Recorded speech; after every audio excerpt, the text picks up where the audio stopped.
parle que de ça, de cette femme passionnée et meurtrie interprétée sur scène par une des comédiennes préférées des Français et qui prouve justement qu'elle est une actrice tout-terrain. Elle est avec nous au Figaro. Clémentine Célarié, bonjour. Bonjour. L'expression actrice tout-terrain oui. est pas très heureuse. Oh bah on si, va dire pourquoi qu'elle veut dire ce qu'elle veut dire. Ah si, si, moi ça me plaît, c'est aventurière, enfin tout-terrain, c'est-à-dire lisse, Vous êtes pentue, vous allez partout. de toute matière, Exactement. de l'eau, du granit. C'est pas très glamour, on va dire. Pas l'Internet. Internet, c'est pas tout terrain. C'est pas du tout mon terrain Internet. Mais par contre, tout ce qui est naturel, oui, ça me plaît. Oh, glamour, mais si. Enfin, le glamour n'est pas dans les paillettes. Le glamour est dans la vie. Enfin, Vous l'êtes glamour sur scène en ce moment. Oh, c'est gentil. Merci. Vous bien êtes habillé. actuellement sur comme scène, sur la scène du théâtre Rive Gauche, dans la pièce Oui. 24 heures de la vie d'une femme de Stefan Zweig. C'est mis en scène par Steve Suissa et adapté par Eric Emmanuel Schmitt. Et vous y interprétez Célia, une veuve bouleversée et bouleversante. Alors dites-moi, qui est cette femme? Alors, cette femme, c'est donc une veuve, une femme qui a perdu son mari depuis quelques temps. Quand elle est là, à cet endroit où elle fait une espèce de pèlerinage, l'histoire raconte c'est cette femme qui vit un peu comme une somnambule de la vie, qui est un peu désincarnée, et qui tout d'un coup va tomber sur un espèce de phénomène. On va dire qu'elle comble humain. son ennui entre les casinos et la Riviera. Oui, mais en fait, elle va au casino parce qu'au casino, et c'est ce qu'elle dit, quand on se sent vide, les tourbillons attirent. Pour celui qui ne vit rien, l'agitation, je ne vais pas vous faire toute la pièce, ne vous inquiétez pas, l'agitation passionnée des autres excite les nerfs. C'est-à-dire que forcément, quand on s'ennuie dans sa vie, on va chercher un peu l'excitation des autres. Et puis elle est plus qu'elle, c'est plus pas qu'elle s'ennuie, c'est encore pire, c'est qu'elle est vraiment comme morte. Elle n'a plus de sens à sa vie, plus personne n'a besoin d'elle. Donc elle va au casino parce qu'elle y allait en fait avec son mari. Ça c'est pas dit dans la pièce, mais bon, c'est le sous-texte. Elle est veuve. Et elle est veuve et en fait, et là elle va tomber sur un être hors du commun. Qu'elle repère d'abord via ses mains. Qui est ses mains. Et ses mains dégagent une espèce de passion, de fièvre. D'enthousiasme, enfin d'enthousiasme, elles sont éloquentes, elles sont fougueuses, de fougue, de trucs hors du commun. C'est l'exception qui fait qu'elle s'arrête là-dessus, et d'une vie, ce sont des mains qui vibrent. Ensuite, elle ne peut pas s'empêcher de regarder son visage, et son visage est comme ses mains, si vous voulez. Il est très beau. Donc, mais il n'est pas que beau, parce que beau, c'est chiant. Beau. Sur scène, le comédien... Loris Freeman, beau. il est magnifique. Vraiment, Loris, il est magnifique, en plus en dehors et en dedans, parce que c'est quelqu'un qui a une force animale, comme ça, une vérité, et qui est très importante pour la pièce. Mais ce que je veux dire, c'est qu'il n'est pas que beau, il est beau à l'intérieur. Enfin, je veux dire, voilà, il a une espèce de différence. Il fallait quelqu'un comme ça. Donc il ne fallait pas quelqu'un qui se regarde. Vous rencontrez.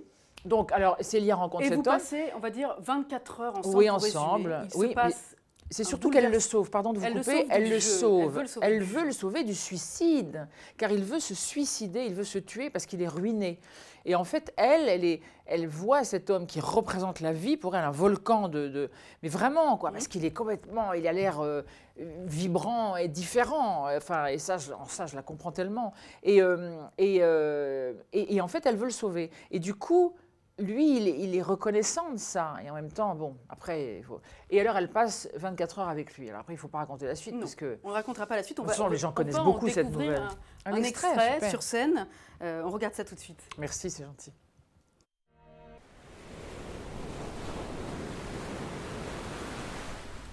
« 24 heures.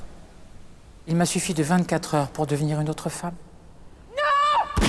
Il fallait que je voie l'homme, que je découvre le visage auquel ses mains magiques appartenaient. À partir de cet instant, nous sortîmes de ce tumulte mortel, complètement transformés.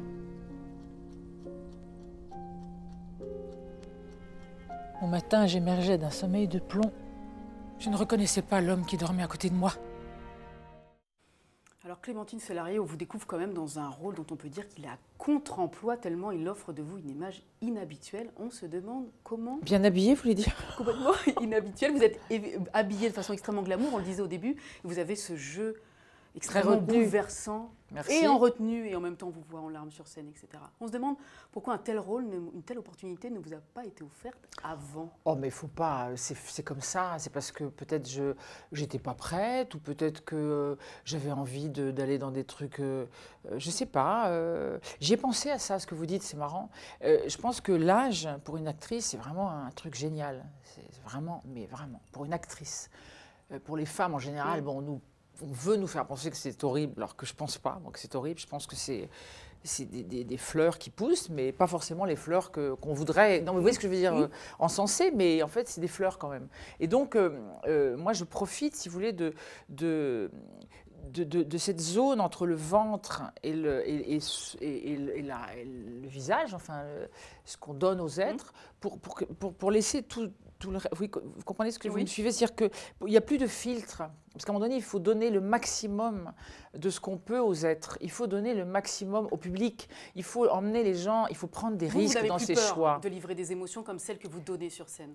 J'ai jamais eu peur, mais c'était compliqué peut-être avant. Mais oui, parce qu'elle est bouleversée. Merci, mais parce qu'elle est bouleversée, parce c'est quelqu'un qui n'a jamais vécu la passion.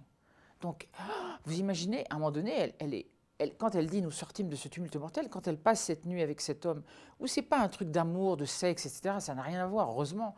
Sinon, moi, ça ne m'aurait pas intéressé. Mais si vous voulez, on est dans les méandres de toutes les choses qu'on se... Vous êtes une femme, moi aussi, on sait qu'on a des... Enfin, c'est pas un truc d'ailleurs de sexe, c'est un truc d'être humain. Les hommes aussi, je pense qu'il y a des hommes qui sont torturés. Et moi, je trouve ça passionnant. Et je trouve qu'aujourd'hui, dans cette période où les gens ne se parlent plus, où on est tous avec l'Internet, enfin pas moi, mais tous ces trucs horribles de Facebook et tout ça qui nous rendent complètement débiles et abrutis, voilà, comme ça c'est fait. Je trouve que c'est important de parler de tous ces remous, de toutes ces choses vivantes que nous avons en nous. Mais oui, mais c'est ça qui est beau. Mais oui, mais on est là pour ça. C'est incroyable. Mais c'est gentil, mais les acteurs, on est là pour ça. Alors peut-être, il y a des rôles qui vous permettent ça, d'autres pas. Vous êtes surprise en fait de cet effet que vous procurez sur les gens et de ce que vous arrivez à sortir vous-même sur scène?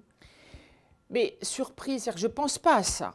Pour moi, il y a l'idée de partager un truc totalement. Moi, j'ai du mal à faire du tourisme, si vous voulez, de façon générale, dans les émotions, dans mes rapports avec les gens. Donc là, au moins, dans ce moment-là, on peut avoir cette intimité avec le public, d'aller dans tous les méandres. Et c'est de plus en plus. C'est ça qui est génial, c'est qu'au théâtre, on peut tout le temps travailler et améliorer le truc. Vous dites d'ailleurs que vous êtes d'une exigence incroyable et vous avez affirmé il n'y a pas très longtemps que c'est la moindre des choses que d'essayer de faire des choses ambitieuses. Ce rôle-ci, par exemple, c'est le plus ambitieux des rôles que vous avez eu à jouer? Je ne sais pas, je ne me rends pas compte. Ça me demande beaucoup, mais moi j'ai besoin de donner beaucoup et ce n'est pas une qualité, c'est comme ça. C'est parce que les gens me donnent beaucoup aussi et qu'il y a cette confiance mutuelle. Vous voyez ce que je veux dire? Moi je sens de la confiance chez les gens. Il y a eu des femmes qui sont venues me voir l'autre soir, là, mais qui étaient... les hommes aussi d'ailleurs, c'est pas un truc de... Mais c'est Zweig aussi, vous comprenez. C'est-à-dire qu'on parle de l'humanité. Et l'humanité aujourd'hui, qui pour moi est fortement menacée, notre humanité à nous, nos ventres, nos intérieurs, nos beautés, quoi, nos facultés nos facultés de s'emballer, d'être... On est en train de se tirer une balle dans le pied quand même beaucoup, moi je trouve, avec beaucoup de choses qu'on laisse faire et qu'on ne fait pas soi-même d'ailleurs. Je parle d'une exigence de vie, quoi, d'être vivant, c'est-à-dire de parler, de se serrer la main, de sourire. Vous voyez ce que je veux dire? Bon, voilà, bref, je ne vais pas faire de la philosophie tout de suite. Mais donc cette pièce, c'est le moyen d'aller dans... Comme si on allait dans un océan de l'intérieur d'une femme, qui est en fait l'intérieur de plein d'autres gens. Enfin, on est tous quand même reliés, on est tous une humanité, on est tous reliés. On est tous vraiment humains, en fait, sauf qu'on s'oublie à cause de tout un système qu'on a quand même fabriqué et qui nous mange maintenant, quoi. Bref. Vous avez souvent dit que vous étiez très proche de vos enfants. Vous avez 3 garçons qui sont des jeunes adultes aujourd'hui. Oui, est-ce qu'ils vous ont vu dans cette pièce sur scène? Oui, tous les 3. Mes parents aussi, mes frères. Ben, ils sont très exigeants, donc ils me titillent sur des détails. Ils ont beaucoup aimé parce qu'ils trouvent que c'est un travail. Mais comme moi, j'aime bien avoir leur critique, en fait, si vous voulez, ils ne sont pas là à me dire « Ah, t'es génial !» Vous voyez ce que je veux dire? Ils me disent « C'est super, c'est super. Mais voilà, puis il y a ça, et puis il y a ça, et puis il y a ça. Et puis il y a Steve aussi qui revient de temps en temps, Steve Suissa, Stéphanie qui est son assistante qui m'a aidé pour le texte, il y a Loris, on travaille ensemble, il y a Éric Emmanuel Schmitt est venu aussi une fois. Et moi, ce qui me plaît, c'est d'être dans la passion, de pouvoir l'exprimer sur scène. C'est ce que vous faites. Vous avez dit par contre que pour vous, l'art n'est pas une compétition. Et pourtant, avec un rôle comme celui-ci, on pourrait vous voir en lice et voir gagnante des Molières l'année prochaine. Ça vous ferait quoi d'avoir ce prix? Je serais super heureuse. J'ai l'impression d'être enfin la première de la classe, ce qui m'est jamais arrivé. Mais je ne fais pas ça pour ça. Tant mieux, parce que vous savez, c'est important de franchir les étapes et j'allais dire un gros mot, mais de nickelage. Mais c'est-à-dire que, vous comprenez, on ne peut pas rester dans des cases. C'est pour ça que je crache beaucoup sur Facebook et surtout sur ces réseaux sociaux. Parce que ça nous met... Non, mais ça, oui, la télé-réalité aussi. Mais parce que ça nous met dans des cases. Ça nous fait penser qu'à oui, il y a trentenaire, il y a 20 ans, puis 50 ans, puis 60 ans, puis après, les 70, on est foutus, puis les anciens, il faut les respecter. Enfin, moi, j'ai des valeurs d'Afrique aussi qui sont des valeurs qui sont à l'opposé de ça. Vous avez passé vos 14 premières années. Voilà, et je pense qu'il ne faut pas être prisonnier de tout ça. Mais ce que je veux dire, c'est qu'un prix, ça vous donne accès, quelquefois, au regard de certaines personnes qui ne vous regardent pas avant. Vous voyez ce que je veux dire? Aussi de la profession, je parle de... Puisque vous me parlez des Molières, c'est sûr que d'avoir un prix... Vous avez été nommé en 2002 déjà. Mais oui, pour Même sans gêne. Et puis, mais ce que je veux dire, c'est que vous savez, quand on fait des comédies, quand on a envie de faire rire les gens, mais ça c'est un truc connu, on a forcément un grand goût et à aussi aller dans des émotions qui sont... vous voyez, je pense à Jacques Villeray, je ne me compare pas à Jacques Villeray qui était un acteur merveilleux, mais c'est... Parce que c'est l'humanité qui est intéressante, et d'aller au fond des choses et de travailler tout le temps. Le théâtre, ce qui est formidable, c'est qu'on peut vraiment, sans arrêt, remouliner le terrain, enfin, comment on dit, travailler vous savez, la terre. Le terreau. Non, mais refaire retravailler la terre. Non, mais c'est important d'aller au fond des choses. Je ne trouve pas les mots pour vous. Voilà, mais pardon. Mais, à propos théâtre, vous disiez, il n'y a pas très longtemps, et vous l'avez dit aussi très souvent, mais vous l'avez redit, on parlait de vos enfants tout à l'heure. Vous avez dit que le théâtre, après vos enfants, c'est ce qu'il y a de plus sacré. Quand on vous voit dans un rôle comme celui-ci, vous arrivez à livrer du rire, de l'amour, des pleurs, qu'est-ce qu'on peut attendre comme autre défi ou comme autre projet qui vous donne autant et aussi fort? J'ai écrit des scénarios, il faut que je les tourne, il faut que je les réalise. J'ai en ce moment un documentaire à réaliser sur Thierry Monfray, mon ami, La danse immobile que j'ai fait, ce spectacle qu'on a créé avec des gens en fauteuil roulant et des gens sur leurs deux jambes. J'ai un documentaire à faire sur Thierry Monfray encore à terminer. J'ai mon livre qui va sortir en octobre. Il faut que je fasse mon album, il faut que je fasse un one-man show complètement dingue. Ça vous donne autant de satisfaction et autant d'émotions que ce que vous vivez en ce moment sur scène? Ben oui, parce que c'est aller dans des... J'aime bien, moi, les choses très fortes. Quoi. Alors, qu'est-ce qui vous arrêtera un jour, alors? J'allais dire la mort, mais même la mort, peut-être que ne nous arrête pas, parce que Thierry Monfray, mon ami, qui n'est plus ce monde, il est toujours avec moi, en fait, même s'il est mort, parce que...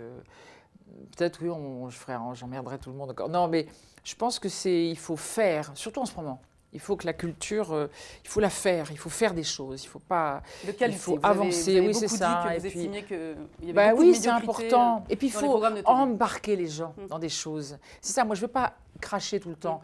Je veux vous dire que moi, je trouve qu'on est là, les acteurs, on est responsable de ce qu'on fait pour embarquer aussi les gens ailleurs et pas leur donner ce dont on sait que ça va marcher le mieux. Je trouve que ce qui est intéressant, c'est de proposer des choses qui sont très sincères, qui font rire. Il y a des moments dans la pièce, moi je ne savais pas que ça allait faire rigoler. C'est génial, non mais c'est super parce qu'effectivement les gens rient et enfin ils sont touchés, j'espère. Mais voilà, c'est notre responsabilité d'embarquer les gens dans des rêves auxquels ils ne s'attendaient pas et qu'ils n'avaient pas imaginé, quoi. Enfin, d'essayer en tout cas. Et en tout cas, on leur suggère fortement d'aller vous voir donc, au Théâtre Rive Gauche à Paris. Merci, sur scène dans la pièce de Stefan Zweig dans 24 heures de la vie d'une femme. Ça a démarré en avril et c'est parti pour durer jusqu'à... fin juillet en tout cas déjà. Pour l'instant. Voilà. Merci. Merci Clémentine Célarié. Merci à vous. Merci, au revoir.